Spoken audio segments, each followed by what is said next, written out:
ես ուղղակի on-line-ով ողջունում եմ բացականերին, հույսով եմ, որ իրանք ավելի լավ տեղ են քանի։ Իրեք մի անգամ դժոխքից մեկը ողջունեց նրանց, ովքեր դրախտում էին։ Հարուստը ողջունեց Ախար Ղազարոսին։ Հիշում եք։ Հետաքրքիր է, որ Ղազարոսը իրան չէր տեսնում։ Եվ բաներ կա, որ այս կյանքի ընթացքում մարդիկ չեն կարևորում և չեն տեսնում։ Բայց դժոխքումն այնքան Աստված չտա իհարկե, դժոխքում հայտնելուց այնքան ես կարևորելու դա։ Իհարկե, ես հավատալով այստեղ նման մարդ չկա։ Բայց ովքեր դրախտում են լինելու, նրանք չեն հետաքրքրելու դժոխքով։ Սարսափ չկա այնտեղ, վախ չկա։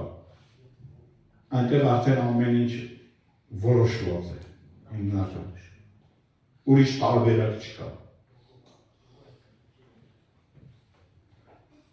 Եվ ամեն օրվա մեր հոգևոր ընթացքը մեզ կամ մոտեցնում է դրախտին, կամ էլ ոչ հոգևոր ընթացքը մոտեցնում է դժոխքին։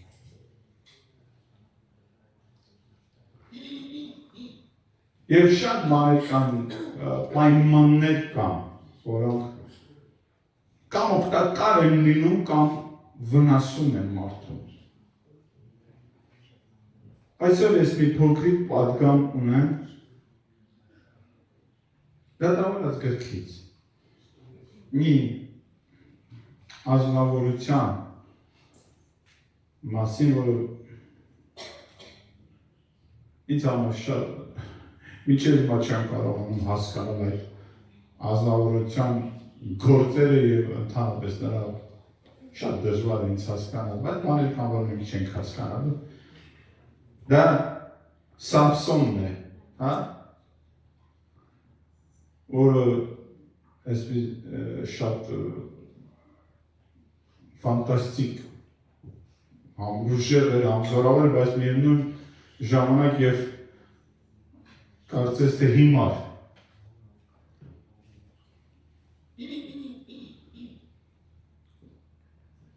Չգիտեմ, Աստված գիտի, բայց կցանկանամ ձեզ հետ կարդանք նրա մասին։ Դատավորաց 14:6 կսկսեմ։ Հանկարծ մի աղջկա տեսնում Սամսոնը, թամնաթացի մի աղջկա է տեսնում, հավանում է նրան։ Գալիս է տուն, ծնողներին ասում է, աղջիկ է տեսել հավանել եմ, գնանք ուզենք։ Ծնողները փորձում են իրան համոզել, որ պետք չի, ուրիշ ազգից, ուրիշ ցեղից, անթլպատ ցեղից, մեկին ուզես։ Իմիջիայլոց դա լավ խորհուրդ է, ծնողներ ջան, միշտ հիշեցիք։ Դա ճիշտ է և լավ խորհուրդ է։ Բայց Սամսոնը պնդում է իրենը և 14:6-ում գրված է, որ նա գնաց այդ աղջկան տեսնելու և ճանապարհին մի իրադարձություն կատարվեց, Տիրոջ հոգին իջավ Սամսոնի վրա, առույցը հարձակվեց, ավելի ճիշտ այնց առաջ գրված է, որ ճանապարհին մի առույց հանդիպեց իրեն, հարձակվեց նրա վրա, և Տիրոջ հոգին իջավ Սամսոնի վրա և նա պատռեց նրան ինչպես մի ուլ կպատրեր և ձեռքին մի բան չկար և իր հորն ու մորը չպատմեց, թե ինչ արել։ Ուզում մի այստեղ կանգ առնենք։ Հետաքրքիր զուգահեռ և հետաքրքիր համեմատություն է, ինչպես մի ուլ, ուլը դե պարզան, փոքրիկ, և կարծում եմ մեզանից յուրաքանչյուր տղամարդը այստեղ դալիճում նստած այդքան էլ դժվար չի լինի ուլին սպանել, պատռել։ Փոքրիկ կենդանի այսպես անվերջ սիրուն գեղեցիկ։ այդքան ոչ կրծում է, ոչ հարձակվում է, հա, շուն չի, որ ասեք հարձակվի, մեր փոքրիկ շուն ունենք, որ մի քիչ փորձես իրան ցավացես, ինքը կարող է կծի նույնիսկ, հա, բայց ինքը շատ փոքր է, իհարկե իրա կծելու է, բայց վախենաս, ուլը այդպիսին է, ուլը շատ, եւ պատկերացեք համեմատում առյուծին ուլի հետ, եւ ասում Սամսոնը այդ առյուծին պատրեց ինչպես մի ուլ կպատրեն։ Մենք տեսնում ենք, որ ինքը շատ զորավոր, շատ ուժեղ մի ազնվորություն է, ֆիզիկապես շատ ուժեղ զորավոր։ Եվ կարծում եմ, մենք բոլորս գիտակցում ենք, որ այդ ուժը իր շնորհով է տրված նրան։ Այդպես իր թշնամիներն էր հաղթում, նա շատ բաներ անում այդ ուժը դրսևորելով։ Հետո մի ժամանակ հետո, արդեն 8-9-րդ համարներում, գրված է, որ մի ժամանակից հետո երբ եկավ այդ կնոջը առնելու, ուշադիր կարդում ենք։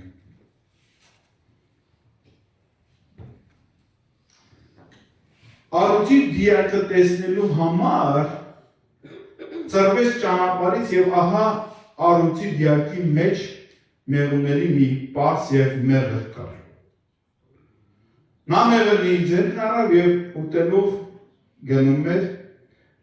գնաց իր հոր ու մոր մոտ եւ նրանց էլ տվեց եւ նրանք կերան, բայց նրանց չասաց, թե մեղրը հանել է առյուծի դիակից։ Այսօր ուզում կանգ առնենք եւ ուզում եմ այսօր վերնագիրը հնչեցնել, այսօր այս պատգամի վերնագիրն է ամեն քաղցր չէ, որ մեղր է եւ օգտակար։ Կա ռուսերեն էսպես ասում, не всё золото, что блестит։ Կարող եք դուք ձեր եսօրակի քանի որ թեմայի մեջ ամեն քաղցր բան չէ, որ մեղր է եւ օգտակար։ Եվ մենք տեսնում ենք, որ նա ուներ մի ուղղակի ապշեցուցիչ հաղթանակ, առյուծին պատրեց, ինչպես մի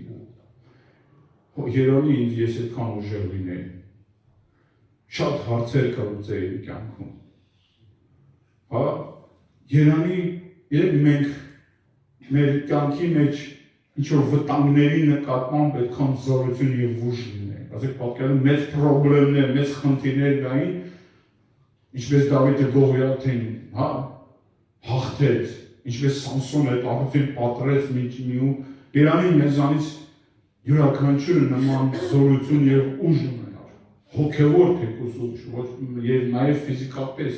ուժ ունենայինք, հաղթահարենք որոշ բաներ կյանքում։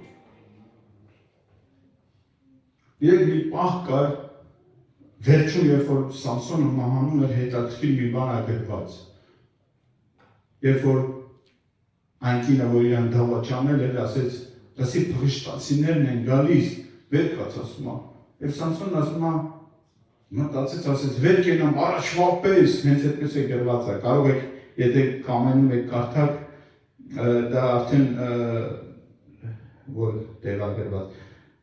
16-20 դատավորած, ասում է, և նա քնից զարթնեցավ, ասած դուրս գամ և առաջվա պես, առաջվա անգամների պես, ասում է, վեր կենամ և թոթափվեմ, ասինքն ազատվեմ, իրեք ինչ ասում է, ինչ էին անում, ինքը ձեռքերով կապչում են իրար ձեռքին, այսպես շակրտում են բոլոր թշնամիներին, ազատվում էր այդ ծուղակից, այդ բռնվածությունից, ասում է, վեր կենամ առաջվա պես այդպես անեմ, սաղին շպրտեմ, ազատվեմ, բայց գիտեք հետո ինչ է գրած, ասում է, բայց չգիտեր, որ Տերը գնացել է իրանից, բայց չգիտեր, որ զորությունը հեռացել էր իրանից։ Դուք պատկերացնում եք այդ Սամսոնը, որը այդ առյուծին պատռում է, ինչպես մի ուլ, իր զորությունը Տիրոջից է, Աստված իր հետ էր։ Բայց մի բան կատարվեց իր կյանքի մեջ, որ Աստված հեռացավ, մենք կարդացինք, հա։ Նա մտածում էր, որ առաջվա պես, երեք ոնց ուզում մի քիչ օրինակ բերեմ, հա, օրինակ լինում է իմ մոտ եղել է, եկա մի տեղ, որտեղ շատ աստիճաններ կային, եւ ես մտածում եմ, ինչպես 20 տարեկանում էի անում, առաջվա պես հիմա թռվռալով ես աստիճանները կբարձրանամ։ 1-2-3 մինչև 10 մոտավորապես բարձրացա, հասկացա, որ այստեղ ոչ թե միայն Տերն էր ինձանից հեռացել, այլ նաև երիտասարդությունն էր ինձանից հեռացել։ Ուժ չկա, ջահելությունն էր հեռացել։ Տկարանում ամառն է, ֆիզիկապես տկարանում ես։ Բավեր կա, որ մտածում ես, ահա առաջվա պես, հեսա կանեմ, բայց չի ստացվում, որտեղ ինչ որ մի բան քեզանից հեռացել։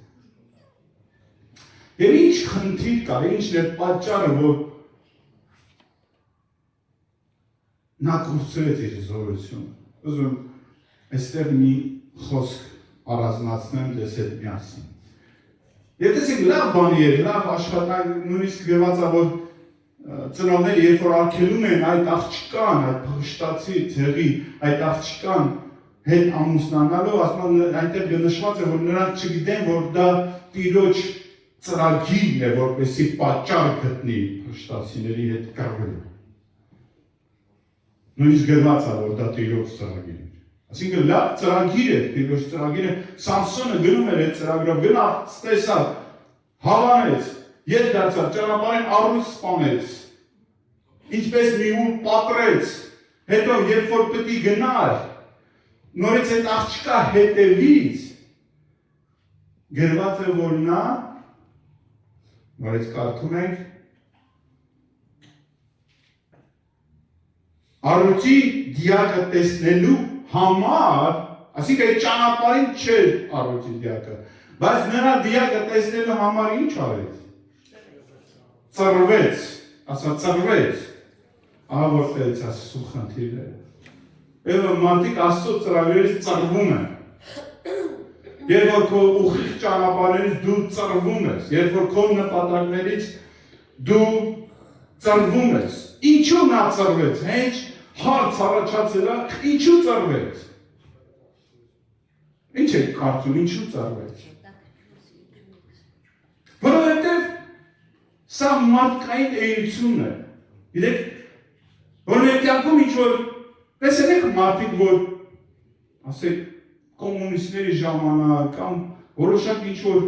փայլուն հաղթանակներ են, հաջողություններ են ունեցել անցյալում, եւ այդ մարդը ապրում է այդ անցյալով։ Անդադ ծռվում է, այսօր անդադ ծռվում է դեպի այդ անցյալը։ Ապագան թողած, ապագա նպատակները թողած, անդադ ինքը վերադառնում է նրան։ Ուրեմն մի քանի բան եմ ասում,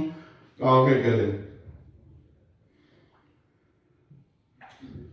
Որովհետև հաջողությունները, որոնց մեջ մարդիկ փառավորվում են, դա մի վտանգավոր զգացմունք է։ Եվ երբեք երեկվա հաղթանակները թող չդառնան այսօր քեզ փառավորելու առիթ։ Եվ մարդիկ կան, որ խոսում են անցյալի մասին, կարծես հենց հիմա փառավորում են։ Գիտես անցյալում ես ով եմ եղել։ Մի եղբայր եկավ, ասում էր, դեռ հələ նոր ծառայություններ մենք սկսել էինք, մի եղբայր եկավ, ասում էր, գիտեք ես ով եմ եղել, ես քարոզիչ եմ եղել, ասում էր, գիտեք շատ էր ասում ինքը, անդադ առիթով, առանց առիթի, անդադ է մի քիչ դուրեկան չի, որ մարդը անդադ այդ բաներն ասում է, եւ դու հասկանաս, որ մի բան այն չի։ Եվ գիտես, ես մի օր իրան շատ խիստ այսպես բարկացած չեմ ասում, ուղղակի խիստ ասեցի, լսի, եղբայր, կապ չունի ով ես եղել։ Կարևորը նա է ով ես դու այսօր։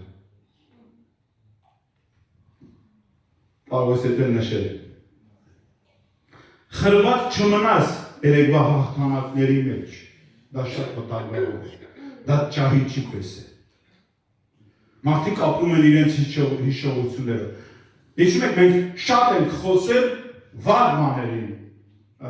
նեգատիվ, բացասական փորձառությունների մասին։ Եվ շատ ենք խոսել, որ խնդիրների, բացասական վատ փորձառությունների, վատ իրավիճակների մեջ էլ պետք չէ խրված մնալ։ Այսօր էլ խոսում ենք, որ եւ նույնպես հաջողությունների մեջ պետք չէ խրված մնալ։ Նույնիսկ տեսեք ինչ եմ ասում, Աստծո հրաշքները անցած դա դեռ վերջը չի եւ վերջակետ դրված չի։ Բայց մարդիկ վերջակետ են դնում իրենց հրաշքների վրա եւ ամբողջ կյանքում դրանից հետո ապրում են միայն այդ հրաշքով։ Իրենք իրենց ամենամեծ պատգամը այսօր նա է թե ինչպես են իրանք ապաշխարում եւ վերջ։ Ինչ են երել, ինչ են դարել։ Բայց ընթացքը եւ պտուղ ունենալը չկա։ Երբ խոսում ես, ինքը խոսում է միայն իր անձը այդ դրվագի մասին։ Թե ինչպես այնքը այդ առույցին ուլի պես պատրել։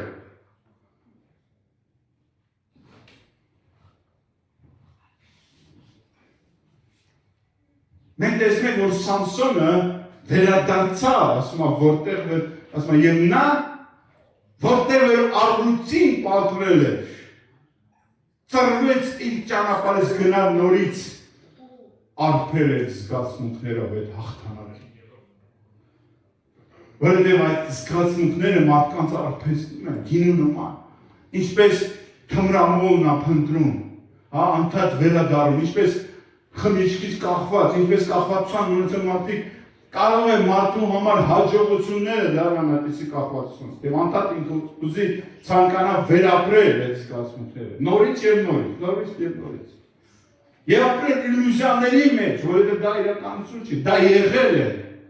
Բայց արդյոք այսօր Աստված քեզ հետ է։ Արդյոք դու ակնկալում ես այդ հաղթանակները, որ հանկարծ փորձես այդ աստիճանները թռվռալով անցնես եւ հանկարծ պարզվի, որ ջահելությունը քեզ թողել է։ Մոտենաս մի վտանգավոր շան, մտածելով, որ 20 տարեկանը ինչպես էր վազում, այդ մտքերով,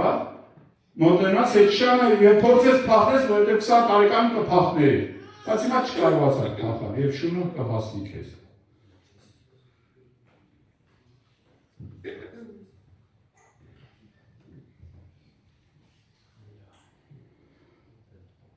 Ուրեմն, կապ չունի թե ով ենք եղել, կապ ունի թե այսօր ովքեր են։ Պետք է մի բան հասկանալ։ Եվ Սամսոնը ցավոք սրտի դա չհասկացավ։ Որ բոլոր այդ հաղթանակները անցյալում, այդ հաջողությունները Աստված տալիս է, որպեսզի մենք պատրաստ լինենք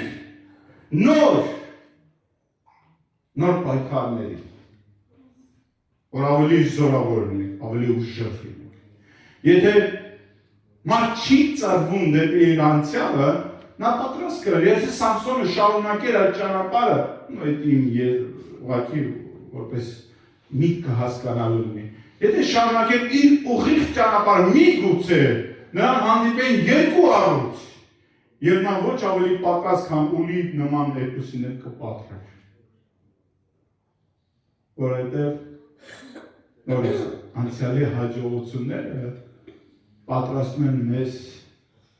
ապագայում ել ավելի հաջողակ լինելու համար։ Երբ որ Դավիթը Գողգոթային սպանեց, դրան նախապայմաններ եւ նախապատմություններ ուներ։ Նաեւ որ իր պապայի հոտերը գառներին առածացնում են, լինում է որ կենթանիները գալիս հարձակվում են, որ մի գառ տանեն, եւ նա նրանց հետ կռվում էր առյուծների, արջերի, չգիտեմ, ինչ կենթանի։ Նա նախապատրաստվում էր, բայց Դավիթը նորից չվերադարձավ այդ հաղթանակների մեջ։ Նա հաղթեց Գողիաթին։ Եվ դրանից հետո է, հիշում եք, Գողիաթից հետո է նա Էլի Աստված նրան նախապատրաստում էր էլ ավելի զորավոր, էլ ավելի մեծ գործերի։ Եվ Միշտ դա պետք է հիշել, ուղղակի որպեսզի իմանանք, որ մեր անցյալի հաղթանակները մեզ քեզ ուժեղացնելով պատրաստում է այսօրվա եւ ապագայի ավելի մեծ պայքարների։ Եվ ինչ կատարվեց, երբ որ նա ծռվեց։ Եկավ եւ նա չգիտեմ ինչ էր ակնկալում այնտեղ տեսներ։ Որտեղ ինչ պիտի տեսնես։ Գիտեք, կենդանի առողջ ավելի հետաքրքիր է, քան մեռած առողջը։ Չեք կարծում։ Չէ՞։ Մենք հասկանում ենք, որ Սամսոնը գնաց ոչ թե իրան, որպեսզի այդ առույցին նայ, այլ նորից վերապրյալ զգացմունքները այդ հաղթանակի հետ։ Այդ արբեցնող զգացմունքները հաղթանակ։ Եվ երբ որ նա եկավ, ինչ տեսավ։ Դիակի մեջ մեղր։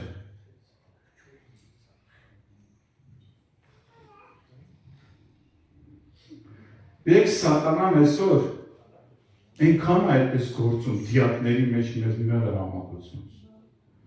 Եվ իրենք ովքեր են հասնում այդ մեղրին, ովքեր ծռված են արդեն։ Ծռված մարդիկ շատ հաճախ օգտվում են դիակների մեջ մեղրից։ Եթե վերցնեք մեղրը ինքն իրանով լավ բան է, չէ՞։ Ո՞վ է սիրում մեղրը։ Ես շատ եմ սիրում մեղրը։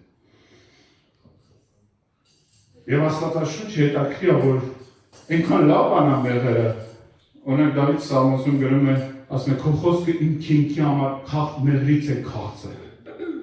Այսինքն մեղրը համեմատում են Աստծո խոսքի, այսինքն քաղցրությունը։ Ընդհանրապես մեղրը, երբ որ նկարագրում են խոստացված երկիրը, ասում են այնտեղից մեղր եւ կաթ է բխում։ Մեղրը լավ բան է, բարի բան է մեղրը։ Բայց եթե մեղրը դնես դիակի մեջ, ինչ եք կարծում։ Լավ բան է, թե վատ։ Խոսքը շատ կտրուկ խոսում է, երբ որ մենք կապտում ենք դիակներին դրա մասին։ Ինչ է կատարվում։ Ամբողջ, եթե բացի կարդալ, թե ինչքան մաս է, աստվածաշնչյան մաս է, ուղղակի տրամադրած, նկարագրված այդ պրոցեսները զարմանալիորեն։ Այն աստիճանի, որ յուրաքանչյուր կենդանի մեռած դիակ, յուրաքանչյուր ինչ-որ բանի եթե մարդ դիպչեց, եւ թե հանկարծակի, թե միտումնավոր, ընդհանրապես, նա համարվում է անմաքուր։ Եթե նայեք նույնիսկ մի պահ կար, որ մարդիկ իրանց հարազատներին թաղման պատճառով զատիկին արգելել են մասնակցել, գալիս են Մովսեսի մոտ բողոքելով։ Կարդաց եք կտել։ Միտեղ էլ կա այնքան հետաքրքիր է, որ միտեղ որ միայն ասում է, եթե ինչ որ այդ դիակներից հանկարծ կպնեն ձեր սերմացանու սերմին, ձեր սերմը մաքուր համարվի, բայց եթե նրա վրա մի քիչ ջուր թափվի, նա էլ անմաքուր է։ Ուրիշ թեմա է, բայց շատ զորավոր է։ Պատկերացրու ինչ աստիճանի նույն պատկերացրու մարդ ունի չուներ սերմն է, հանկարծ դիակ ակպել եւ մի քիչ անձրև ակել վրա, վերջ սոված մնաց մի տարի։ Այսքան խիստ, շատ խիստ, անմաքրությունը շատ խիստ, դա պղծություն է համարվում։ Հիսուսը երբ որ խոսում է փարիսեցիների հետ, մի քանի տեղ կարդամ, դες համար։ Օրինակ Մատթեոս 23-ում ասում, բայց ձեզ կեղծավորներիդ, դպիրտներիդ եւ փարիսեցիներիդ, որ նման է ծեփված գերեզմաներին, որոնք արտաքսուս գեղեցիկ են երևում, բայց ներսից լի են մեռելների ոսկորներով ու ամեն տեսակ պղծություններով։ Որտեղ որ կարդաք մեռելներ, գերեզմաններ, հետո նաև պղծություններ։ Ուրեմն ինչ է նշանակում, որ արտաքինից գեղեցիկ եք, որովհետև կառուցում են գերեզմանները քարանձավային, հա, եւ արտաքինից իրանք գեղեցիկ է երևում, բայց ներսում ոսկորներ կային, նրանց կենդանիները, որովհետև ասեք ինչ որ կամ անտուններ, կամ մարդիկ, ովքեր տուն չունեն, բորոտներ եւ այլն, որպեսզի իրանց տանիք ինչ-որ որոշակի տանիք ունեն, մտնում են այդ գերեզմաններում քնում եւ մեռնում։ Հետեւաբար դիակ է դառնում եւ մեռնում է։ Եվ այդ գերեզմանը արտաքինից գեղեցիկ է, բայց երբ որ մտնում են ներս, տեսնում են, որ ներսից պղծված է։ Եվ Հիսուսը համեմատություն է անում, ասում է, դուք էլ նման եք արտաքինից, բայց ներսից պիղծ։ Այն ինչքան կարևոր է դա, հա? Ինչքան կարևոր է, որ Հիսուսը խոսում է դրա մասին։ Եվ Սամսոնը մոտենում է, եւ նա լավ գիտի Աստծո խոսքը։ Նա գիտի, որ դիակը պիղծ է, բայց նրան գրավում է մեղը դիակի մեջ։ Եկ այսօր շատ եղբայրներ, քույրեր, երբ որ մենք ինչ-որ թեմաների մասին խոսում ենք, դու փորձում ես բացատրել, որ գիտեք իրանք ինչից են եզրակացությունները գնում են ասպես, հոր ջան, դեր մեղը մի՞թե վատ է, չէ, մեղը լավ է։ Հոր ջան, վատ է որ փող են աշխատում, չէ, լավ է որ փող ես աշխատում։ Հասկանում եք։ Հոր ջան, վատ է որ մեկին օգնում են, չէ, լավ է որ օգնում ես։ Լսեք, հա, մեղը լավ է, բայց ոչ ես այդ մեղը ուտում։ Հա, լավ է որ փող ես աշխատում, բայց ինչպես ես փող աշխատում։ Հա, լավ է որ օգնում ես, բայց ինչ շարժարիքով ես օգնում։ Հարցեր են առաջանում, միգուցե դրա հետևը դիակներ են։ Ով է դրա հետևը, որտեղից ես վերցնում։ Հարցեր կան, որ շատերը չեն ուզում այդ հարցերին պատասխան տալ։ Բայց իմանալով Աստծո խոսքը, Սամսոնը մեզանից է փայլուն, քեզանից է ինձանից է լավ գիտես, որ դա պղծություն է։ Այն աստիճանի, որ իր ծնողները ասում են Սամսոն, պետք չի անթրպատի աղջիկ ուզես, նրանք ծանոթ են խոսքին։ Չեն կարծում, որ այդ թեմաների շուրջ իրականում չեն խոսացին։ Նա քաչ ծանոթ էր Աստծո խոսքին, դա գիտեր արգելքները, բայց նա իր ձեռքը մեկնում է այդ մեղրին։ Գիտեք, մի տարբերակ կա, մի դեպք կա ամբողջ մարդկության պատմության մեջ, որ գերեզմանից զորություն եւ քաղցրություն է խոսել։ Դա Հիսուս Քրիստոսի գերեզմանն է։ Բայց նաեւ այդ դեպքում, երբ որ երկուքին ջարդված, հուսաթափված Մարիամ Մագդալենացին եւ մյուս Մարիամը գնում էին գերեզման։ Հիշում եք։ Գնում էին, ինչ էին ակնկալում, ուզում եմ ձեզ հարց տամ, ինչ էին ակնկալում տեսնեն այնտեղ։ Ինչի էին գնում այնտեղ։ Նայեք, ասում եք Սամսոնը ինչու գնաց այդ առյուծի գերեզմանը։ Այն բարը որտեղ առյուծը դիակ է, մեռել է, գերեզման է։ Մենք հասկանում ենք ինչի է գնում։ Հիմա հարց, երկու քույրիկ իրար հետ։ Նրանք ինչ էին գնում, ինչ էին ակնկալում, ինչ հաղթանակի, ինչ զգացմունքներ, ինչ նպատակներ ունեին։ Ինչ եք մտածում։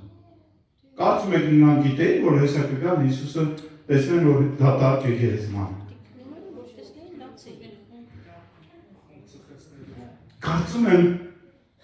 նրանք զգում են իրաց սրտի մեջ, իրաց, որ մի բան չի երիքում, Հիսուսը չի երիքում։ Նրանք թեկուզ մտածում են, թեկուզ մեռած լինի Հիսուսը, թեկուզ մի պատերի այն կողմ լինի Հիսուսը, բայց մենք ուզում ենք ավելի մոտենանք նրան։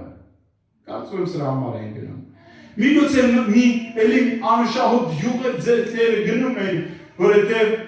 նրանք Աստծո կարիքն ունեն։ Երբ որ եկան, տեսան, որ գերեզմանը բաց է Հիսուսն էլ այնտեղ չի։ Եվ զորությունն ու քաղցրությունը նրա հարության մեջ է։ Եվ նրան հրեշտակն էլ բացատրեց, ասեց, լսեք, էլ այստեղ չկաք, եւ Հիսուսին չփնտրեք։ Գերեզմաներում ձեզ անելիք չունեք։ Ձեզ հավիտենություն է պարգևված, նվիրված։ Հասկանում եք, չէ՞ ինչ եմ ասում խոսքը։ Եվ Սամսոնը դա չէր հասկանում։ Նա չէր հասկանում, որ Աստված իր համար մեծ ծրագրեր ուներ, ապագա ուներ։ Ցավոք սրտի մեզանից շատերն էլ չեն հասկանում եւ ծաղրում են, շրջում են։ Ընթացքում։ Մի փոքրիկ հաջողություն բիզնեսի մեջ, մի փոքրիկ հաջողություն ընտանեկան ինչ-որ նյութական ինչ-որ մի բաների մեջ եւ շատ արագ մարդիկ ծրվում են։ Եվ ամենավատը գիտեք, որ նա, որ մարդկանց հաջողության զգացմունքները ավելի կարևոր են դառնում մարդկանց համար, քան Հիսուսի հետ մտերմությունը, քան Աստծուն փնտրելը։ Մարդու դեմքն էլ է փոխվում, նրա վերաբերմունքը, նրա խոսելու ձևը։ Քույրի ջան, մամարի։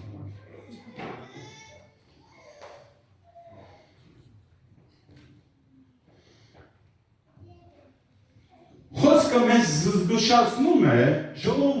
գրքի մեջ էլ ասում, ասում է, մի ասա ինչու են առաջվա օրերը այս օրերից լավը, որտեղ իմաստություն չի, որ այդ հարցում ես, իմաստություն չի, երբ որ մարդ անդադ վերադառնում այլ անցյալին։ Միջայր բանը մի երգ ուներ, սա այդ նովան, հա, ասում է, երեք լավ էր Kanzler asıl. İşmez. Sadece nova yetili. Telegram kanzler asıl. Etam vata reformek. Bir bunun teolojik tanışvatsun. Men gidek vormez solusun aspatse. Bazen tatskum sarvumek. Ay hoske şapemsin. Sarvum. Gidek da çitta markans Aşkinin antesанելի է, մի տեղ կարդամ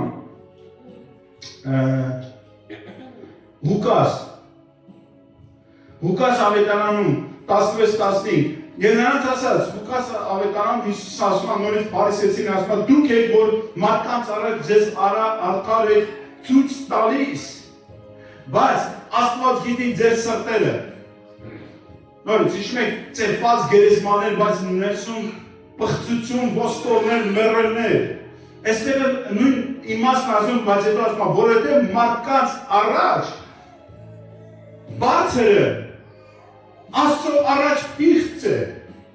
Ուզում սրա վրա ուշադրություն դարձնեք։ Մարդկանց համար,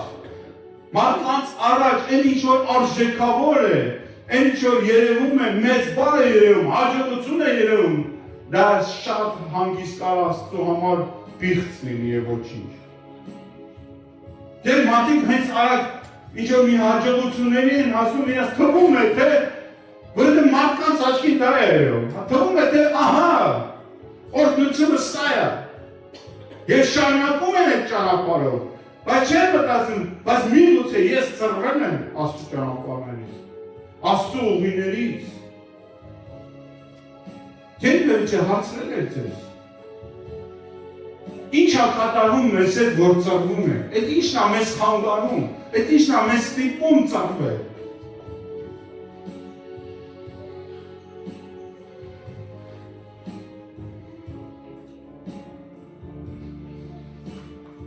Բայց չգիտեր Սամսոնը, որ Աստված հեռացել է իրանից։ Դե շատերը իներցիայով ապրում են, որոշակ ինչ-որ բաների հաջողությունների, հաջողում է նաև մեղր ուտելը, հաջողում է բացի այդ մեղրից իր տունն էլ տանեն, իր հորմոնն էլ բաժին տալը, մտածելով, որ այդպես պիտի լինի։ Բայց երբ որ փորձության օրը գա, վայ նրանց ով հանկարծ հայտնաբերի, որ Աստված իրանից հեռացել է։ Երբ որ հենց այդ պահին է Սամսոնը մեռավ։ Հիշում եք։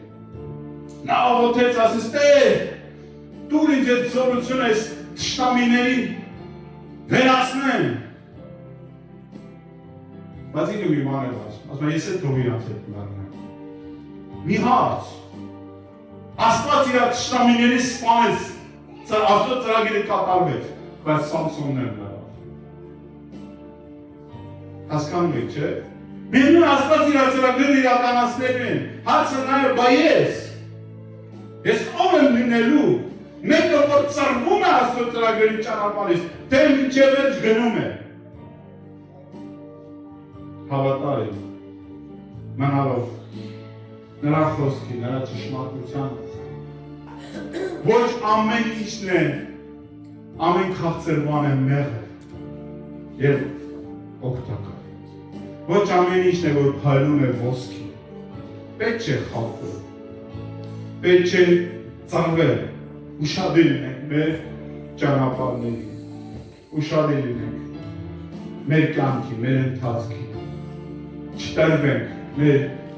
զգացմունքների, անընդհատ պետք է ստուգել,